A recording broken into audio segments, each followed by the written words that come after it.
The London Underground can be a very eerie place, especially at night. You have to descend down hundreds of steps to reach the belly of the city. And as you do so, you begin to feel very vulnerable, very alone. And as the trains rush through the tunnels, they blow stale, sooty currents of air all around you.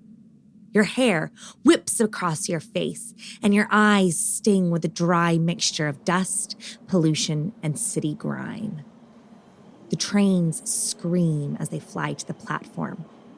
It's a horrible cry of metal on metal, crunching brakes and flickering lights.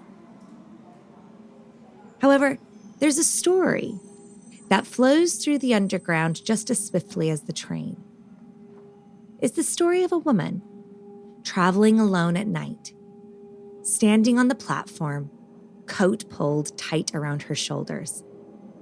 She can't stop her mind from wandering to dark places, as we all have done. We've all had the horrible thought of, what if I did it? What if I just jumped in front of this moving train? Or, what would I do if I got on the train with a madman? Or, what would happen if this train derailed, trapping me in the pitch-black tunnel 100 feet below London town? The call of the void is like a siren, singing sweetly to the woman while she waits for her train. When the train arrives, it pulls the woman from her grim fantasy. Hitching her backpack high on her shoulders, she scans the empty carriage for a good place to sit. Halfway down the carriage is a sharply dressed middle-aged man reading the Evening Standard. Neither of them acknowledge one another. This is London. We don't chat, make eye contact, or even recognize each other's existence. We are far more comfortable in our own anonymity. The woman chooses a seat opposite from the man farther down the carriage. She would have preferred an empty carriage, but this man seems okay, and he's adhering to the unspoken London social contract. The train speeds off to the next station, another shrill wail and forceful stop as it approaches the platform. The woman pulls out her book. She has perfected the art of reading on trains, and there's no reason to reach for one's phone, for there isn't any signal or internet underground. The next stop approaches with a howl and a scream, the train doors beeping as they open. Two men enter the carriage, a woman held tightly in between them. They sit directly opposite the woman. This makes her instantly uncomfortable. It's a near-empty carriage. A proper Londoner would never sit directly across from her on an empty train. But something about this trio doesn't feel right. The men are stoic, dark-eyed and threatening. The woman between them is limp, drooping, and seems to be propped up by her male suitors. Like a good Londoner, she keeps her eyes averted, focused on her book. But she can feel eyes fixated upon her. She glances at the men, but they are both focused forward, watching the tunnel rush past the train windows. Then, she takes a glance at the woman. Her face is drawn, gray and haunting. But what's most unsettling is her eyes. Wide, glassy, and focused directly upon her. The woman becomes startled. Gasping, she drops her book, and her mind races. All of a sudden, the sharp-dressed man from down the carriage is by her side. He's handing her book and saying, "Oh, it's so good to see you. It's been ages."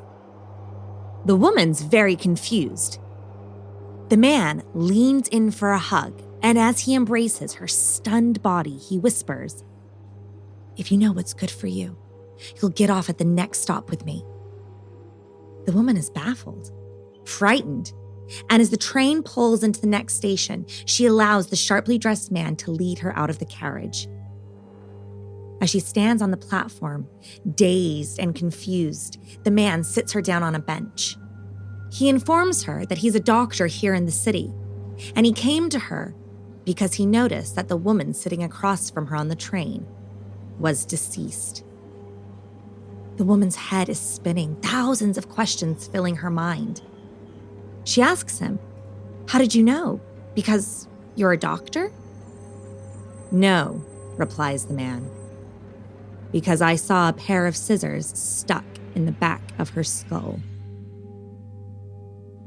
Kyle told me this story one night as the two of us rode in an empty carriage on the Piccadilly line. And I know it's true because Kyle's brother told him the story, and his friend's cousin's partner knew the lady who was saved by the doctor.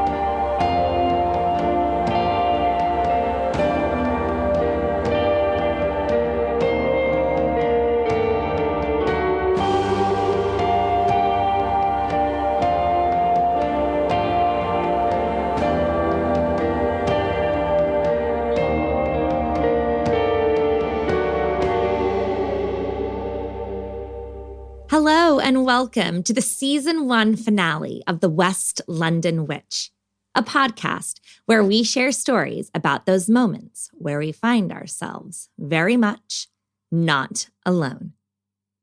Growing up in the 90s, I lived on a steady diet of Goosebumps, So Weird, and my favorite, Are You Afraid of the Dark? I used to read and watch anything spooky that I could get my hands on. I thought that the Midnight Society was so cool. A group of besties that meet up in the woods to swap scary stories, not to mention the awesome glitter sand they threw into the bonfire before the start of each story. I loved every creepy minute of it. That is, until bedtime. My mind raced as I recounted all the gruesome details of the tales.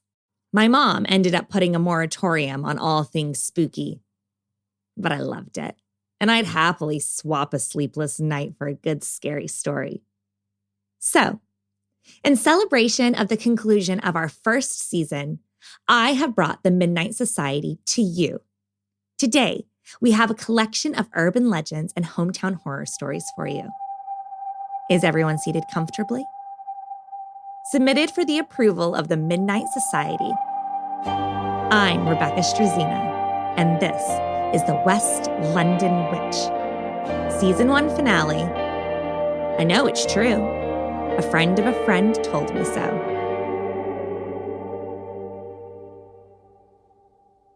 Our first submission tonight into the Midnight Society comes to us from Zoe, from the Stories of Strangeness podcast.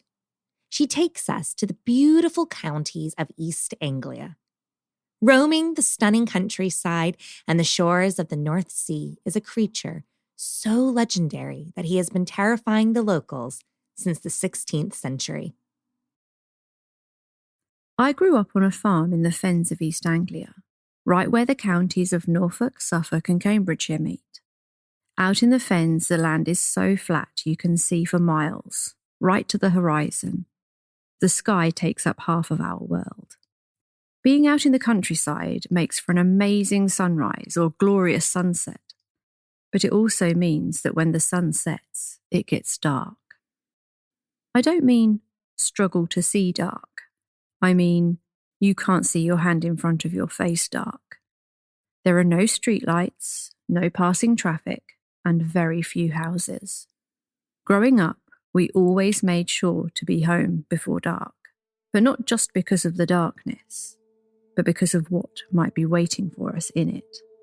And it's not just the darkness, it's the noises, or sometimes the silence that can creep up on you. Sound travels in the fens, so you can never really be sure of where the noises are actually coming from. It was a wonderful place to grow up, and I was lucky enough to have parents who liked to tell stories and had an interest in local myths and legends. But my favourite story was of Black Shuck, the black dog of East Anglia. He had burning red eyes and wandered old farm roads just like those I would walk as a child. My parents told me if I ever saw him, it meant I was out too late and I should probably make my way home. But that didn't stop my sister and I going out to look for him. It wasn't until I was older that I researched him more, and this is what I found. The most famous Blackshook tale happened in Norfolk, 1577, in the picturesque towns of Bungay and Blythburgh. On Sunday the 4th of August, a terrible electric storm gripped the area. Hail and ball lightning fell upon the townsfolk, as terrified by this ungodly storm they made their way to their parish church to seek shelter and reassurance. It was St. Mary's Church in Bungay that Blackshook visited first. With a crash of thunder and lightning, the demonic hound burst through the doors. He ran the length of the church, through its congregation, with unnatural speed and strength. He viciously snapped and mauled, and in another flash, he was gone. The hound left the parishioners dead and dying. 2 bodies are said to have been found kneeling at prayer, their necks broken at odd angles. The condition of another body is said to have been shriveled, like an old leather purse. In Blythburgh, it is written that with an almighty crash and a flash of lightning, the doors of the Church of the Holy Trinity were thrown open as the storm hit with full force. In that same instant, struck by lightning, the church steeple collapsed in on itself. As the dust settled, standing in the doorway was the demonic hound, bigger than it had any right to be, eyes blazing. Blackshook ran through the terrified congregation, wreaking havoc, killing a man and a boy and burning the hand of another before it made its exit and disappeared back into the storm. The townsfolk were left in a state of terror, and Blackshook became a legend. Not all of the stories of Blackshook cast him as a demon dog. In some, he is just a loyal pet that continues after death to search for his master. There is a tale of 2 fishermen on the North Norfolk coast, one Danish and one Saxon, who went out fishing with their dog, but got into trouble and drowned. The Danishman was washed up in Beeston, and the Saxon at Overstrand. Each was buried at the local church, but the dog who survived was unable to tell which grave was that of his master. So it is said that the loyal hound now roams between the 2, searching for the master he was unable to save. He's been seen so many times in Overstrand, they've named a lane after him. So you see, the regional stories of Blackshook do vary. Some tell of a giant hound that is protective, a companion to those walking alone. Others say he is a portent of death, be it yours or a loved one's. Either way, it's his story that gripped me and inspired my love of all things supernatural. I look back at all the walks I went on as a child and I wonder what I would have done if I'd actually have seen something. And now, even as an adult, I still keep a lookout for him. But I'm not sure if I actually want to see him or not. But I like to think that maybe he's trotting along beside me. Speaking of creatures following us into the night, Eric from Prairie Land Paranormal Podcast shares with us his local horror story of Resurrection Mary. So the legend of Resurrection Mary has all the common markers that you would think of for an urban legend. It includes a beautiful blonde, lost love, a lonely highway, tragedy, and a hitchhiking ghost. And like so many other urban legends, it's long-lived. It has been part of South Chicago lore for around 70 years, ever since the 1930s. According to the legend, Mary and her boyfriend were spending an evening at the O. Henry Ballroom. This was a very popular ballroom in the day. It's currently called the Willowbrook Ballroom, and it's just off of Archer Avenue in Willow Springs. In the 1930s, this was a very popular place. They had swing dancing, they had big bands, and they were known to book the best bands of the day, and it had a fairly bad reputation. It was secluded, it was known for booze and prostitution and gambling, and quite frankly, young people from the south side of Chicago, they flocked there. It was a very popular place. On this one night in particular, Mary and her boyfriend, they were at the ballroom. They were having a good time. They were dancing. They were drinking. But at some point, their evening turned into a fairly big blowout of an argument. Mary got mad. She left the ballroom and proceeded to walk home down Archer Avenue. As the legend goes, as Mary walked home that night, cold and alone, she was struck by a vehicle and a hit and run occurred, and she was left alone on the road to die. Mary's parents, grieving, they buried her in Resurrection Cemetery, and it's said that they buried her in her favorite white party dress. And it wasn't long until motorists driving up and down Archer Avenue started reporting a lot of weird things, particularly related to a young woman dressed in white standing on the side of the road. This woman would sometimes jump onto vehicles. There were reports of her jumping onto the rails on the side of older cars. There are also reports of her running into the street. People have struck her with their cars, only to find that she passes through the vehicle. There are also reports of her darting across the street and or flagging down motorists for a ride. Several people have stopped and offered Mary a ride. What's so interesting about Resurrection Mary is that those who have encountered her all offer very similar retellings of their experiences. She always asks to go down Archer Avenue, and she always asks them to stop at the gates of Resurrection Cemetery. When they stop at the gates, she mysteriously disappears, leaving the motorists shocked and in awe. There is one encounter with Mary that absolutely stands above all the rest, and this one is from 1939, and it's by a gentleman by the name of Jerry Paulus. Jerry Paulus was a young man during this time, and he was spending an evening at the Liberty Grove and Hall, which was another dance club and bar. While he was at the bar, he reports seeing a very attractive blonde sitting in the corner by herself. After some liquid courage and about an hour, he decided to approach her and he asked her to dance. She agreed, and they spent the entire evening together, dancing and talking, and late into the night. Jerry even reports that they spent some time smooching. As the club got to the point where it was closing down, the evening was coming to an end, they proceeded out into the parking lot where the woman asked Jerry for a ride home. He agreed, and she gave him an address on South Damon Avenue, and they headed off.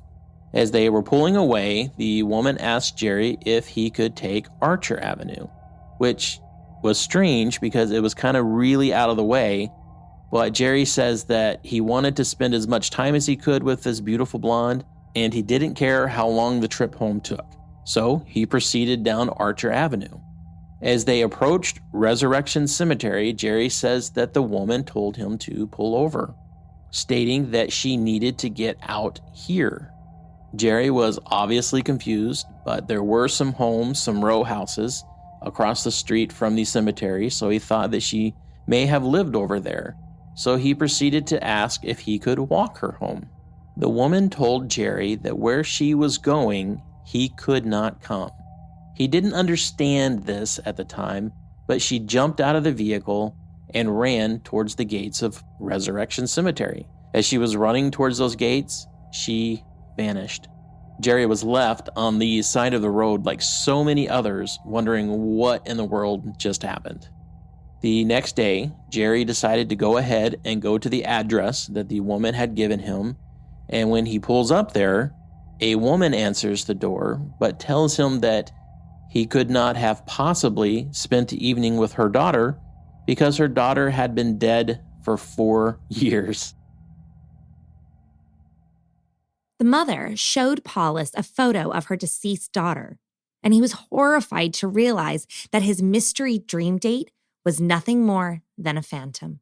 This is by far one of the most popular tales of the legend of Resurrection Mary. But all of the tales of Resurrection Mary all seem to end very similarly, with the suitor for the evening left shocked and confused at the gates of Resurrection Cemetery after she disappears. The majority of stories about Resurrection Mary come from the 1930s. However, there was a strong resurgence of Resurrection Mary sightings in the 1970s. Sightings of Resurrection Mary picked up again when the cemetery was undergoing some renovations. Locals assume that this is because her spirit became restless during this time. So if we jump to the 1970s, there are 3 prominent encounters in that decade. The first occurred in 1973 when a night manager at the Harlow's nightclub by the name of Bob Main says that Mary came into the club and spent 2 evenings there on 2 separate occasions. According to Main's account, this woman was very blonde and very pale, and she would come in and she would sit in the corner of the club all by herself. She would not speak to anyone, but she would occasionally get up and dance. But when she danced in a very weird kind of pirouette kind of style that kind of made people feel like she was really bizarre. Main says that he and his staff approached this woman several times, but her only interaction with them was to shake her head. She absolutely never spoke to anyone. Main asked his staff if anyone knew the woman, but no one knew her, and no one remembers carding her or actually letting her into the club or out of the club. Each time the woman appeared in the club, she mysteriously disappeared without a trace. The second encounter in the 1970s occurred in 1976. There were several reports one evening of a woman being locked in Resurrection Cemetery. Several passerbys claimed that they saw a woman standing at the gate with her hands on the gate, shaking it and screaming. Police were called. Police came and investigated it, but all they found were gates that were scorched and bent in the shape of hands. Now, the gates of Resurrection Cemetery are huge. They're very big. And over time, they've greened due to aging and oxidation. But over the years, these 2 spots have never oxidized. They were attracting so much attention and publicity that the city of Chicago actually had these bars cut out and replaced. The last big account of the 1970s occurred in 1976, and this was recorded in the Chicago Tribune. A cabbie by the name of Ralph is recorded in that article as stating that he dropped somebody off on Archer Avenue, and as he turned the corner, he spotted a young blonde woman standing on the corner with no coat on in the middle of a snowstorm. So being a good citizen, he stops and he asks if she needs any help. When he stops the cab, this woman jumps right into the front seat and asks him to proceed down Archer Avenue. As they're going down Archer Avenue, they're having very brief conversations with each other, mostly involving how the weather had changed so quickly and the snow had come early that year. As they get to Resurrection Cemetery, the woman screams, "Stop." Ralph slams on his brakes and stops right at the gates of Resurrection Cemetery. Ralph is a little confused. He doesn't know exactly where the woman wants to go, so he says, "Where?" And he says that the woman pointed with her finger and said, "There," pointing to the cemetery. And according to Ralph's story, he says that that's when things got really weird. Without opening the door, the woman simply disappeared. Obviously, Ralph is left on the side of the road wondering what is going on. These are just a small selection of Resurrection Mary sightings. There are countless stories of this beautiful blonde trying to make her way back to her final resting place in the historic cemetery. Without a doubt, Resurrection Mary is the most seen ghost in the Windy City. So if you're feeling a little adventurous, if you're in the Windy City of Chicago and you happen to find yourself along Archer Avenue, maybe you can head on down to Resurrection Cemetery and ask her yourself. Our final submission to the Midnight Society comes to us from one of my dear friends, Jim Dale. Jim is a songwriter and the frontman for the band Goldheart Assembly, and is currently writing a book on the world's most influential pop rock band, the Beatles.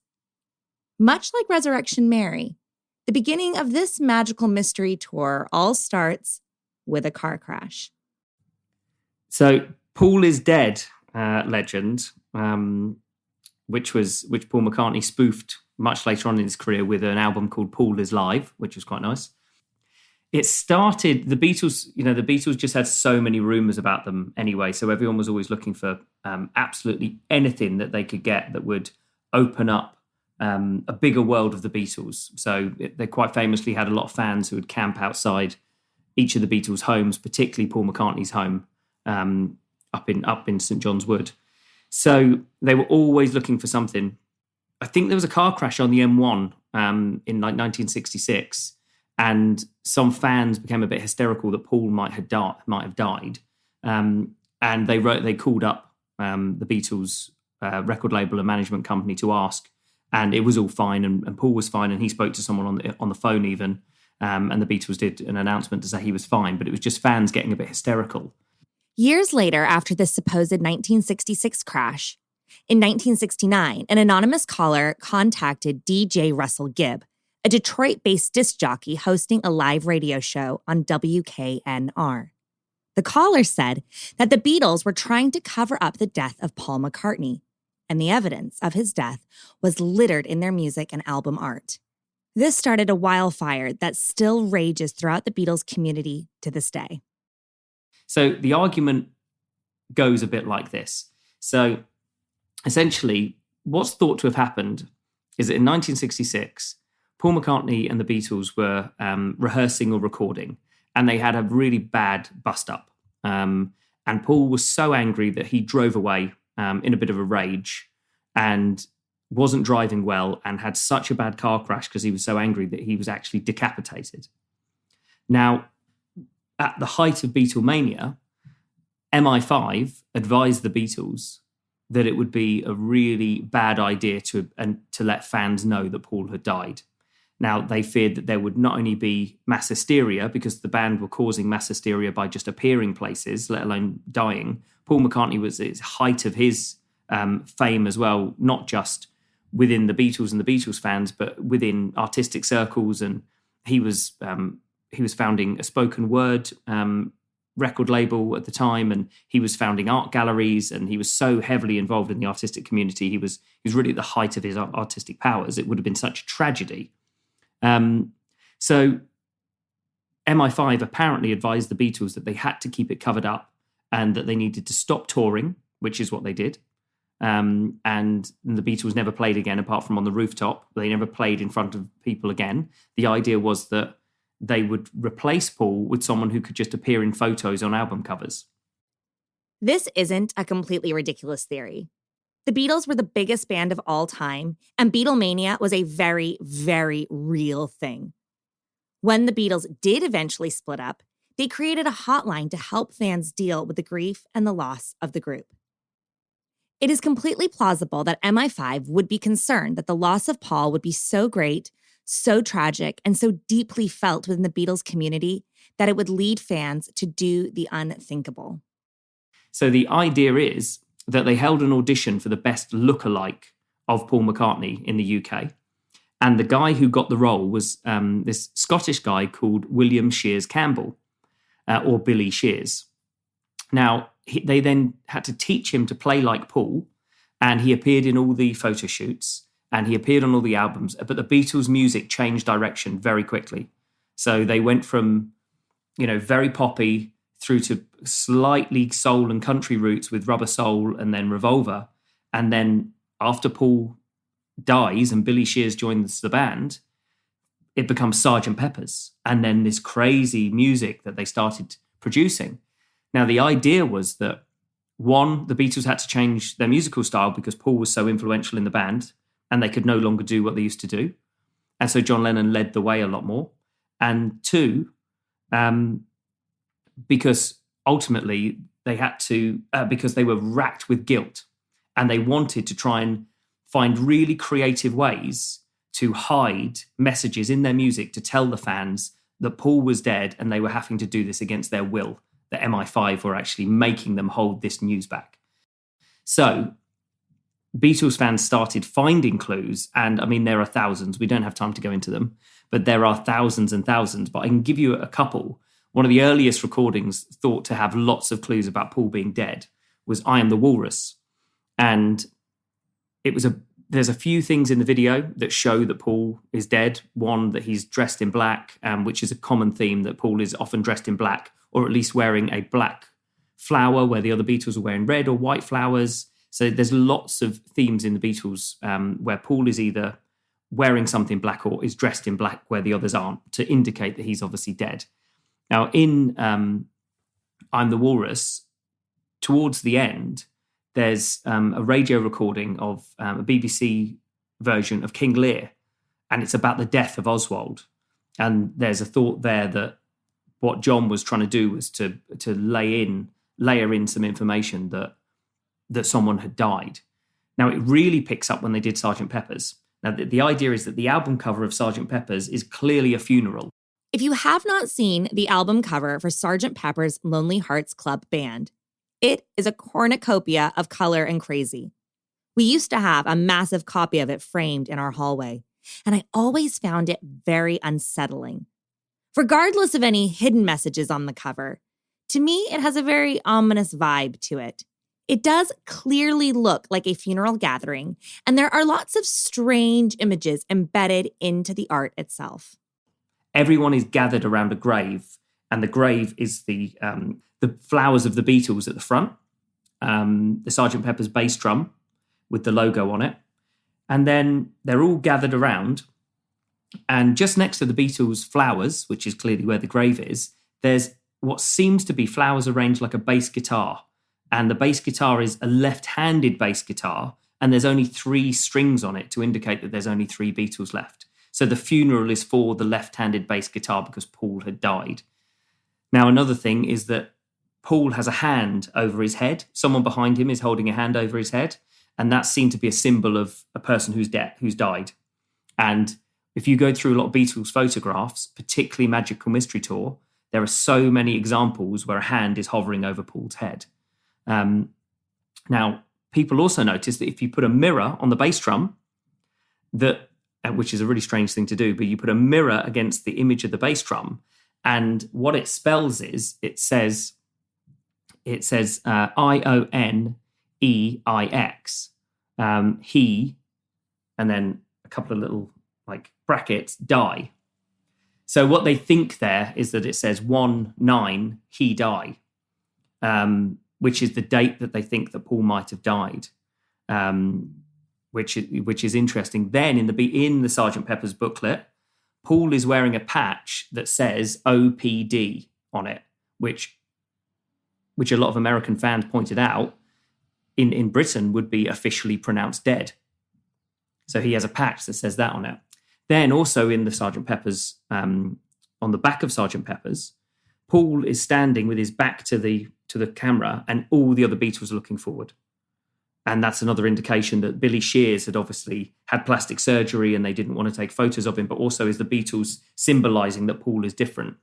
Now, the other thing is in Sgt. Pepper's, the album itself, they do, after the end of Sgt. Pepper's, the song, this is quite a good one, that someone shouts, "McCartney is dead, everybody, really, really dead." And if you listen to it, it's not one of the backwards recordings. It does actually sound like someone is shouting really, really dead, which is quite a good one. Have a listen to this clip from the end of Sgt. Pepper's and tell me if you can hear a voice say, "McCartney is dead, man. Really, really dead. Paul is dead. Bring him back. Bring him back. Take him back."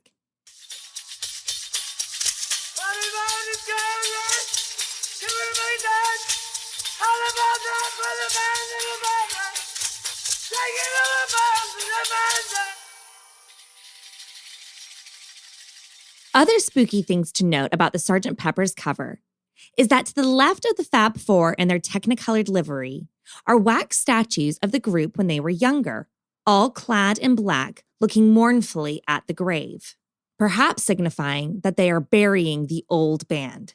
To the right of the 4 older psychedelic Beatles is a creepy old woman with an equally terrifying Shirley Temple ragdoll sitting on her lap. The doll is wearing a red and white striped sweater that states, "Welcome the Rolling Stones." The red and white stripes refer to blood and bandages, and the text is a thank you and a nod to the Rolling Stones for helping to cover up the death. Next to the doll, there is a model car, supposedly an Aston Martin, the same car Paul was driving when he was killed. The interior of the Aston is red, soaked in Paul's blood after he was decapitated. The old woman, who the doll is sitting on, is wearing an old, bloody driving glove. All indicators that Paul was fatally killed in the car crash. Now, what then happened was the Beatles, John Lennon in particular, quite liked these rumours. And so there's two schools of thought. There's either that Paul McCartney really did die, or that the Beatles started enjoying it because all of a sudden they went from these things that are obviously quite, could have been placed by anyone, could be coincidence. Surely they did lots of different photos for the Sgt. Pepper's cover, and surely all the photographers weren't in on it. But then the clues start to get really clear. On a song called Glass Onion on the White Album, John Lennon sings, "Here's another clue for you all. The walrus was Paul."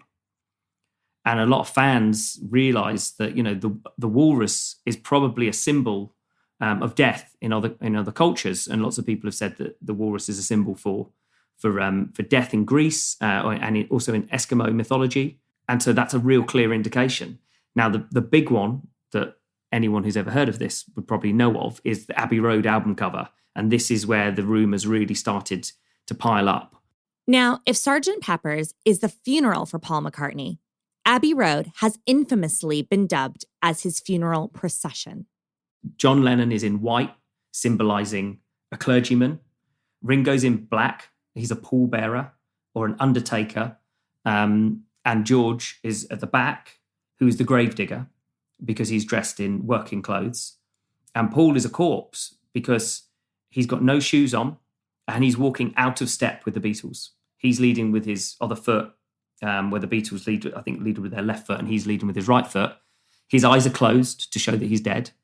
And he's barefoot, which is another burial symbol in many cultures. And most tellingly, the cigarette that he's holding is in his right hand, where Paul McCartney is actually left-handed. So it must be Billy Shears. Then another big telling point is the number plate on the car, which is just behind the Beatles. On the Beatle car that's in the background in Abbey Road, the number plate is LMW 28IF, which people think is Linda McCartney Weeps, and 28 if being Paul McCartney would have been 28 if he was still alive. We can't even begin to discuss the Paul is dead theory or any Beatles theories without addressing backmasking. Backmasking is when a message is recorded backwards on an album. When you listen to the message forwards, it just sounds like gibberish. Yet, when you play it in reverse, the secret message is revealed. Beatles fans have scoured their work for these messages, and they have found some incredibly eerie connections to the Paul is dead theory. In Strawberry Fields Forever, there is a message saying, "I buried Paul." In Revolution 9, there is a line that says, "If you become naked." But when played in reverse, it states, "Satan, look at me." Perhaps showing the grief and guilt that the group has for the cover-up. The White Album is apparently filled to the brim with breadcrumbs like, "Paul, really dead. I really want out."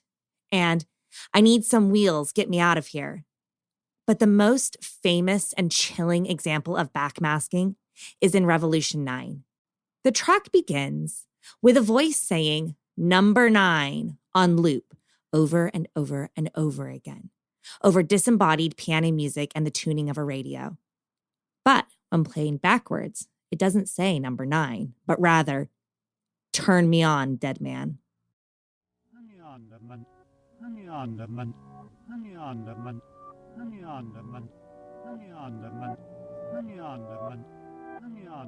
So, lots of compelling evidence, Becca. However, obviously, A lot of it absolutely crazy, but people really, really believed it. And unfortunately, Paul McCartney actually would have been 27 if he was still alive, which he was very much alive, and he was 27 when he walked across the road, Abbey Road. Linda McCartney Weeps is great, but Linda McCartney's name was actually Linda Eastman then, because her and Paul weren't married.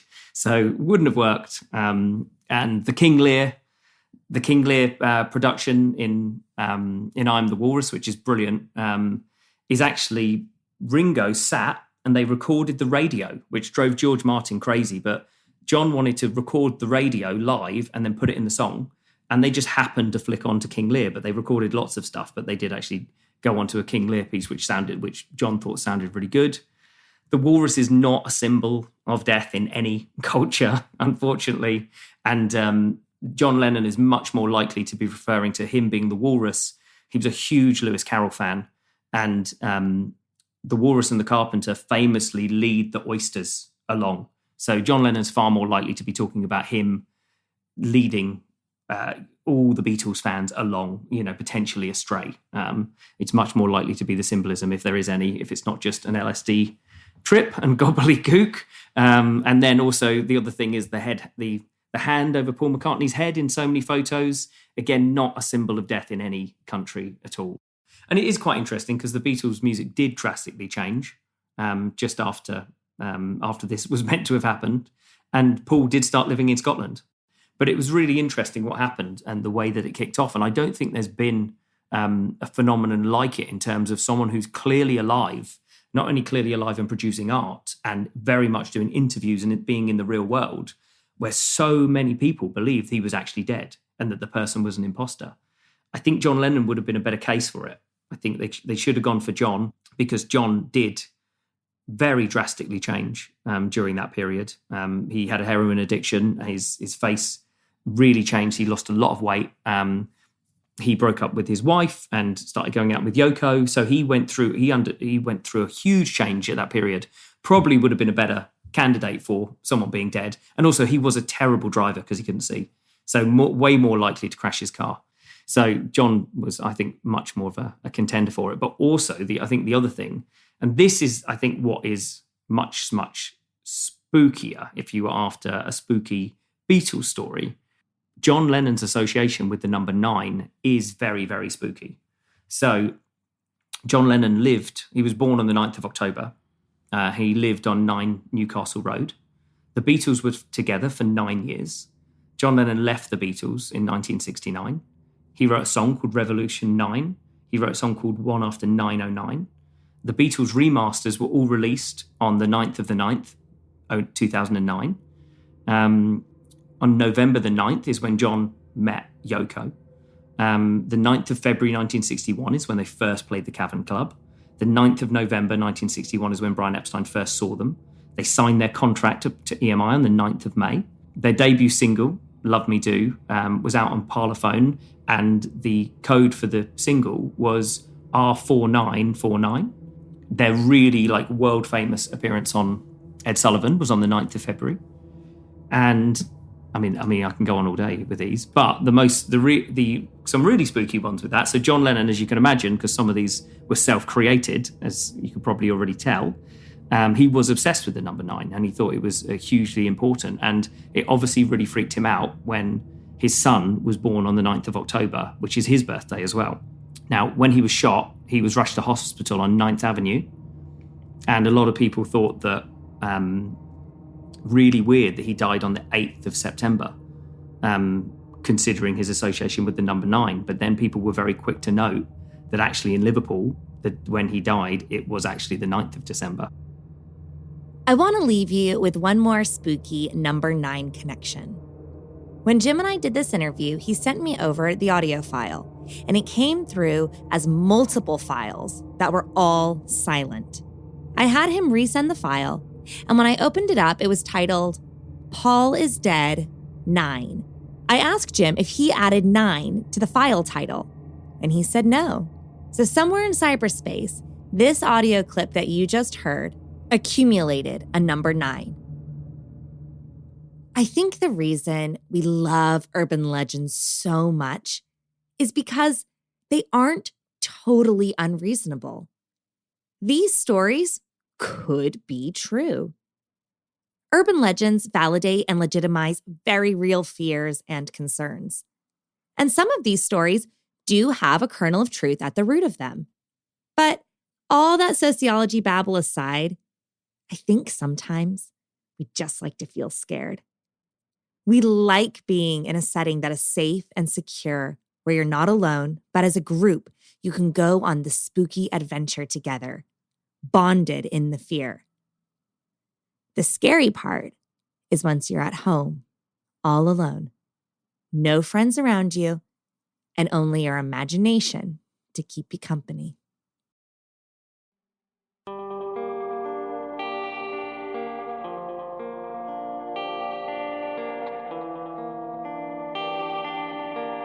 Thank you for joining us on the amazing adventure that has been Season 1 of The West London Witch. We are currently working on Season 2, which will be coming to you later in the summer. Follow us on Instagram and Facebook for updates on the show. And don't forget to subscribe, rate, and review so you are automatically updated when Season 2 drops. If you have a spooky story that you would like to be featured next season, I would love to hear it. Send me an email at thewestlondonwitch@gmail.com. Thank you to all of our storytellers this season. We could not bring you the show without them. From all of us here at the West London Witch, thank you so much for your continued support this season. We can't wait to bring you the next chapter in the West London Witch anthology. Until next season, merry meet, merry part, and merry meet again.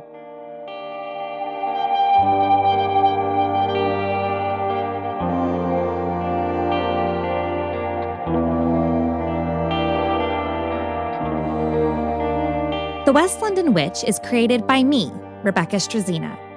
Our sound designer and production magician is the incredible Danny Cross. Our theme music was bespokely written and performed by the wickedly talented Kyle Hall. Our cover art is the beautiful collaboration between Lizzie Wilson and Jake Bowser. Special thanks to Miss Sinead Bowers, our quality control and biggest cheerleader. And thank you to you, all of our listeners all over the world. These are your stories. Thank you for sharing them with us.